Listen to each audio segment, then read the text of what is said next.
ദൈവത്തിന് സ്തുതി. വേദനയില്ലാത്ത ഒരു ലോകത്തിനെ പറ്റിയാണ് നമ്മളെല്ലാവരും സംസാരിക്കുന്നത്.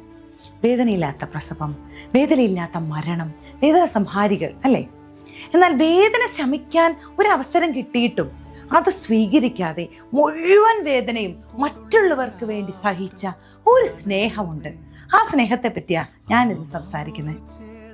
റോമൻ ഭരണകാലത്ത് അവരുടെ ഒരു ശിക്ഷാരീതിയായിരുന്നു ക്രൂശുമരണം. എന്നാൽ യഹൂദരുടെ ശിക്ഷാരീതി വ്യത്യസ്തമായിരുന്നു. അത് കല്ലെറിഞ്ഞു കൊല്ലലായിരുന്നു. എന്നാൽ കർത്താവിന്റെ കാലത്ത് റോമൻ ഭരണമായിരുന്നു യഹൂദരുടെ ഇടയിൽ. അതുകൊണ്ടാണ് കർത്താവിന് ക്രൂശുമരണം വന്ന് ചേർന്നത്. യഹൂദരുടെ ഇടയിലെ ക്രൂശുമരണത്തിന് ചെറിയ ഒരു ഇളവ് യഹൂദർ കൊടുക്കാറുണ്ട്. അവർ കുറ്റവാളികൾക്ക്, ക്രൂശുമരണത്തിന് വിധിച്ച കുറ്റവാളികൾക്ക് കയപ്പ് കൊടുക്കും. കയപ്പ് എന്ന് പറയുന്നത് പുളിച്ച വീഞ്ഞും മീറയും കുന്തിരിക്കും ഒക്കെ ചേർന്ന ഒരു കയപ്പേറിയ ഒരു മിശ്രിതമാണ്. ആ മിശ്രിതം കൊടുക്കും. അതൊരു ചെറിയ മിനി അനസ്റ്റേഷ്യ എഫക്റ്റ് കൊടുക്കും. ആ ക്രൂശുമരണത്തിന്റെ ആ ഒരു ഭീകരതയിൽ നിന്ന് ചെറിയൊരു വേദന സംഹാരി പോലെയാണ് അത് എഫക്റ്റ് ചെയ്യുന്നത്. എന്നാൽ കർത്താവിനും ഈ ഒരു കയപ്പ് കൊടുത്തു ആ സമയത്ത്. പക്ഷെ കർത്താവ് അത് സ്വീകരിക്കുന്നില്ല. സാധാരണ ഒരു ക്രൂശിലെ മരണത്തിന്റെ കുറ്റവാളികൾക്ക് കൊടുത്ത ഒരു പീഡയല്ല കർത്താവിന് കൊടുത്തേ. കർത്താവ് സഹിച്ചത് ഒരു രാത്രി മുഴുവൻ മാനസികമായിട്ടും ശാരീരികമായിട്ടുമുള്ള പീഡകളാണ്. അത്രമാത്രം പീഡകൾ സഹിച്ച് ക്രൂശും ചുമന്നുകൊണ്ട് കാൽവറിയിൽ കയറിയ ആ കർത്താവിനെ അവര് കയപ്പ് കൊടുത്തത് കർത്താവ് നിരസിച്ചു. എനിക്കും നിനക്കും വേണ്ടി ആ വേദന മുഴുവനായിട്ട് കർത്താവിന് സഹിക്കണമായിരുന്നു.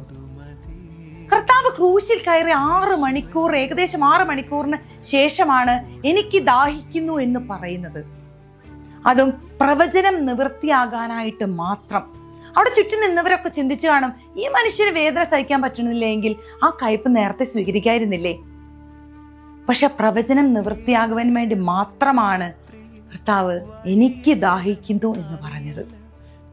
അപ്പോഴും പരിഹസിച്ച് ആ പട്ടാളക്കാർ കൊടുക്കുന്നത് പുളിച്ച വീഞ്ഞാണ്.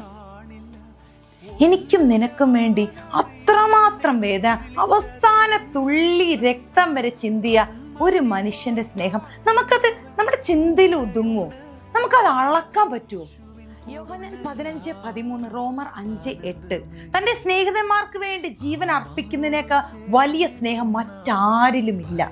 നാം പാപികളായിരിക്കുമ്പോൾ തന്നെ ദൈവം നമുക്ക് വേണ്ടി മരിച്ചതിനാൽ ദൈവം തനിക്ക് നമ്മോടുള്ള സ്നേഹത്തെ പ്രകടമാക്കിയിരിക്കുന്നു. ആ സ്നേഹം നമുക്ക് തിരിച്ചറിയാം. ദൈവനാമം മാത്രം മഹത്വമെടുക്കട്ടെ.